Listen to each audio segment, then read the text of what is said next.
อ้ยมันก็มืดแท้วะสิไปหอดร้านค้าบ่วันนี้วะ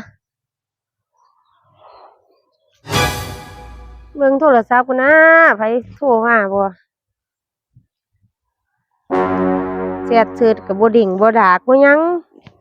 เน็ตบ่มีโอ้ เพิ่น โอ้ยอีหยังอยู่นี่ เดี๋ยวเฮ็ดเงินเฮีย100ไหม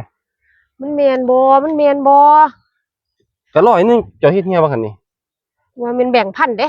แบ่งพันอยู่ไสแบ่ง100เพิ่นแบ่งพัน แบ่ นี่ ง100นี่จำได้นี่ละเฮียบ่ บ่ คั่นนี่ แม่นบ่แม่นกวนแบ่งพันมันเบิดเดือนเฮาเลยเด้นี่ โอ้ยข่อยสิตัวเจ้าให้หยังเจ้าเฮ็ดเฮียแบ่ง100นี่ มึงตัวกูนี่มึงบ่ได้กินหยังนี่กูสิไปซื้อผงชูรสกับน้ำปลา นั่นล่ะไป เงินพันหนึงกูเอา นี่ ไว้ ล่ะ บ่ นี่ล่ะ มึงตัวกูอีกแล้วกู ตัว เสีย อยู่ไสเอานี่จะเฮ็ด เสียลูก แบ่ง มึง 100 กูเสีย ไป ลูกบ่มึง ฝ่าไปซื้อ เบิ่งแม่นอีหลีบ่ ก็อีหลีนั่นล่ะไป บ่กูว่ากูมีแบ่งพันเด้ โอ้ นี่ แบ่ง100กูสิตัวมึงเฮ็ดหยังไปฝ่าไปซื้อน้ำปูน้ำปลามันแห้งเบิดกินแล้วเนี่ย โอ้มึงให้ตัวกูค่ะ